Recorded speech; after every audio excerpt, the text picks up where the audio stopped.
Hey, what up, everybody? BDO44 coming at you with another video. Okay, so the Los Angeles Lakers play the Orlando Magic in Orlando tonight at Amway. I believe they call it Amway Center. This is a trap game, ladies and gentlemen. This is a trap game. Now, we shouldn't be running into any trap games because we're not that great of a team. But the thing about it is the Orlando Magic have a significantly worse record than us. They're only won 8 games this year. Now, we've lost some teams that have only won a couple games, including two to OKC. So there's no guarantee that we can come in here and get a victory just because they're not that great. I think the reality is they're not exactly their record, believe it or not. And the reason why is because they got a bunch of young, high-level talent. Two of the best rookies in the game are playing for this team right now in Franz Wagner and Jalen Suggs. Jalen Suggs has been out for the past several weeks. He's back and has been playing probably for about 3 games, which means this is like him in shape.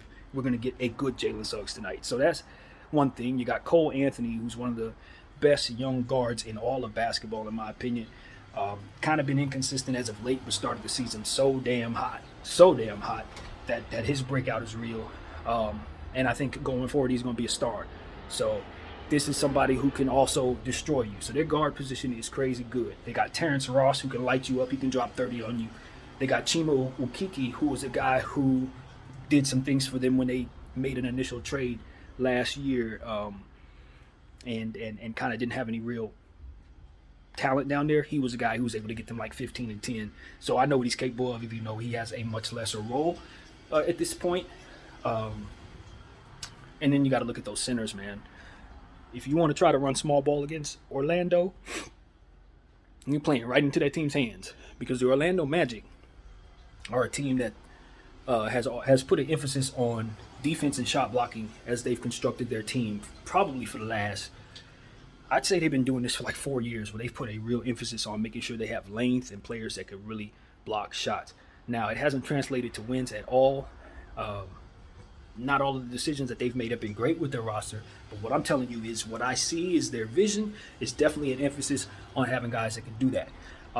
Mo Bamba, he's back. He's been out for a little bit, but has come back, and in his last game he had a career high 35 points.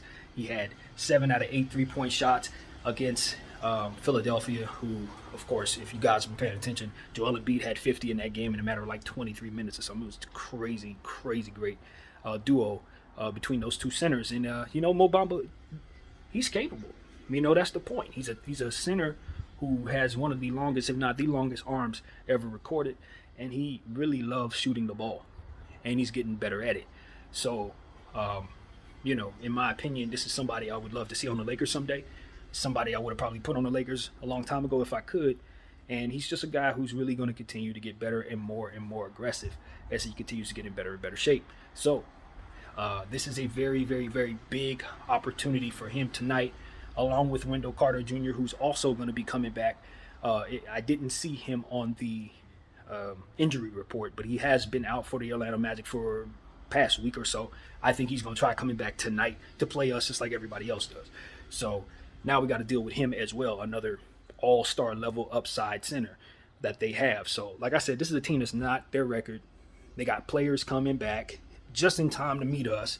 They got all these different high-level young rookie guys that can at any point glimpse into the future and show you exactly what they're going to be. And I don't think Orlando really has to do anything, honestly, as far as their roster is concerned. Maybe they can move some pieces around. Jonathan Isaac being out is very unfortunate. He had that knee injury several years back and hasn't been seen since.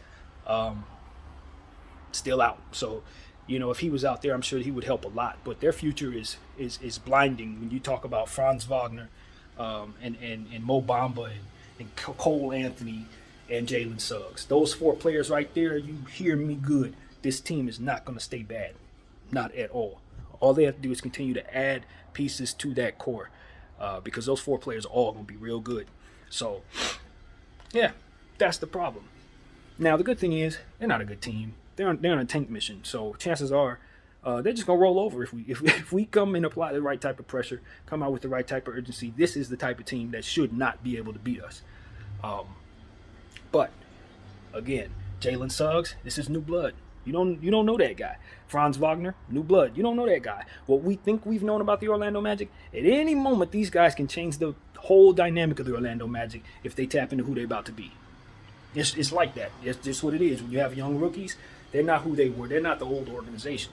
They're about to define who the organization is going to be. What you don't want them to do is start that process tonight against you.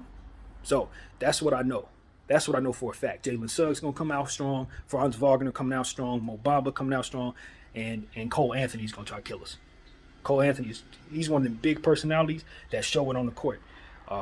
He's going to be loud. He's going to be demonstrative. He's probably going to dunk on somebody tonight. Trust you me. Cole Anthony's going to be heard tonight. The Lakers in town? LeBron James in town? Yeah, Cole Anthony's going off. And Terrence Ross is the guy, like I said, I'll put some emphasis on him as well because he's like Caris LeVert, same boat. His name has been in trade rumors for a long time with the Orlando Magic. He's stuck there. He's made it through all these different rebuilds that the Orlando Magic have been a part of. He's been there for a while. He's a win-now player.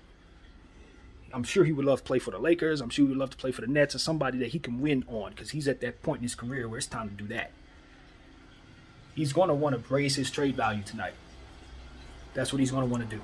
So, I don't see any... I don't foresee any way Terrence Ross doesn't have more than 20 points tonight because I just don't look at this as an opportunity for a guy like that who scores with such ease. I don't see him not showing out against a weak Laker defense in his own gym. Yeah, he should have a big game tonight. So this is a trap game, man. I foresee individual performances from all of these guys potentially being very, very good, man.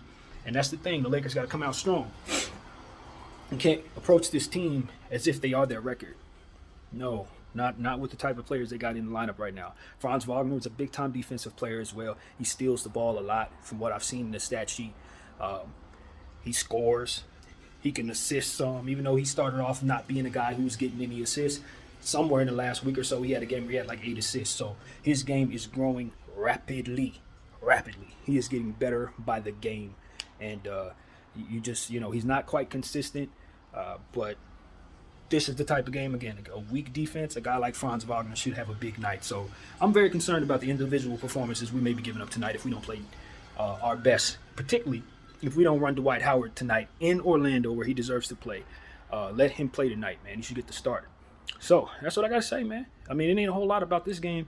The Los Angeles Lakers, I look at our team and I just say, we so dang disappointed, man. We could lose to anybody. If we get blown out tonight by the Orlando Magic, I won't blink. In fact, I almost expect it because that's how bad we've been, You had a game just recently where we didn't even show up. Denver Nuggets didn't even show up.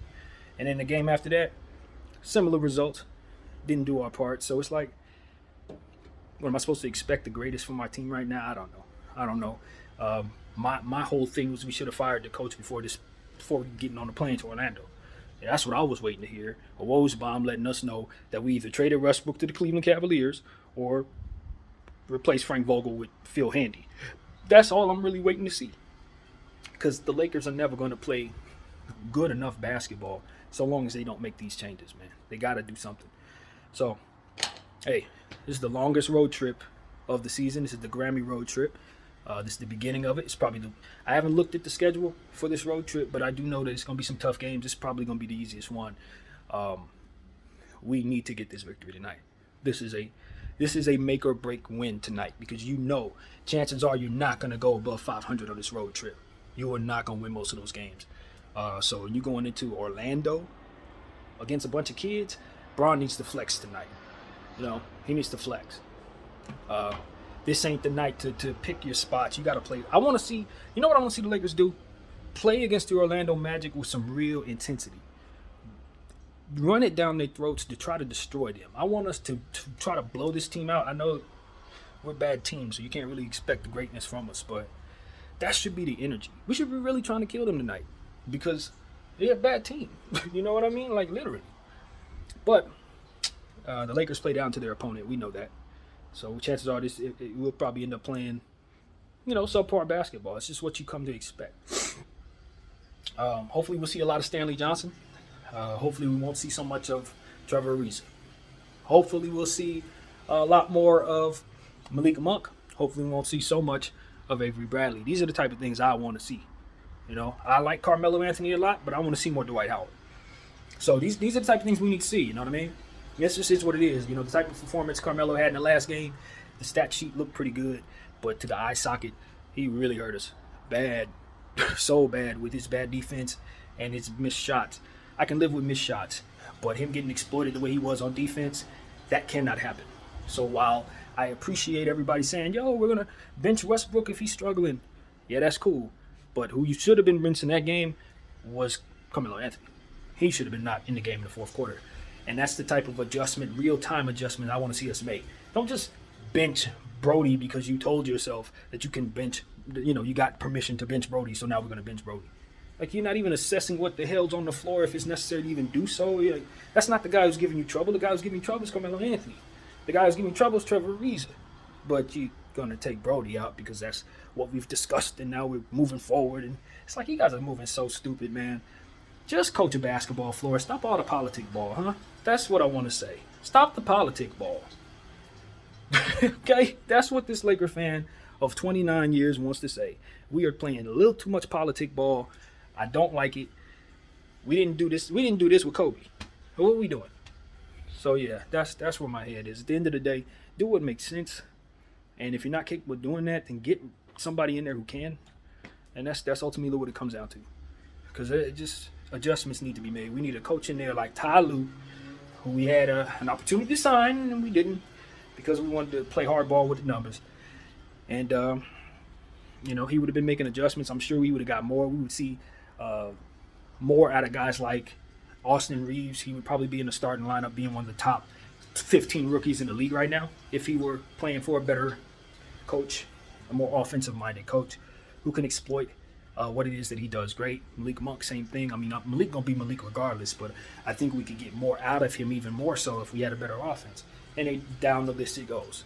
Every player would play better in a better offense. So that's what I know. It's just that way, man. Speaking of Austin Reeves, his ability to draw charges defensively, he's getting better on the defensive end. All the more reason why he needs to be played more.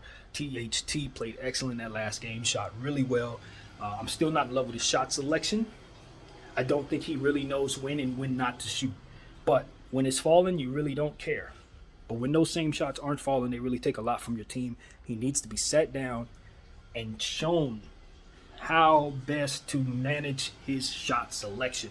And it's hard to do that in this offense. It always comes back down to the offense. For most analysts, it's the defense, but not me. I know for a fact the Lakers can't do nothing about their defense until they change their players. But the offense, oh yeah, we can do a lot with the offense that we're not doing. And so, that's that. All right, so anyway, LeBron James should go off tonight. I'm expecting 35, 7, and 7. He should go heavy on the scoring. Definitely heavy on the scoring because they have scorers on the other end who are going to go heavy on the scoring. Jalen Suggs is a big body guard. Russell Westbrook's going to need to rebound the ball tonight. Because unlike most nights, Russ, that's a guy who's going to be looking to rebound the ball just like you from the guard position. He's going to do that. He's a triple-double type of guy who I don't know if he's had his triple-double yet. He'll get one soon. Because he's always teetering on good assists, good rebounds, and double-digit scoring. So eventually, Jalen Suggs is going to get a triple-double. Don't let it be tonight. So these are the things. Same thing with Cole Anthony. He's capable. I don't think he's as heavy on getting assists and rebounds as his boy Jalen, but he's capable. And the thing about Jalen Suggs, you got to understand, his conditioning's not where it needs to be, so I'm not necessarily worried about this just yet. But he's a very gifted defensive player. Very, very, very smart defensively, capable, football background. You know how players are like that. When they're football background, that means they like to body you up. They are not afraid of contact, things of that nature. So understand Jalen Suggs is a significantly talented and balanced basketball prospect. Hasn't played his best ball, very inconsistent, not having the greatest rookie season. But when he gets it all together, he's going to be one of the most balanced two-way players probably in the game. That's just what his functionality is. So I know what he's going to develop into. We need to be careful with him. So that's what I got, man. They got a lot of players I like, man. They really do over there. I would love to make a trade with the Orlando Magic, take them kids off their hands. I really would. I think that would be great for the Lakers if we can get half of that. So that's what I got to say, man. My name is BDF44. I think this game could potentially be a decent one to watch. Good pace because of the young players, but like most young teams, they usually run the Lakers out the gym, so be careful. My name is BL44. Thank y'all for watching.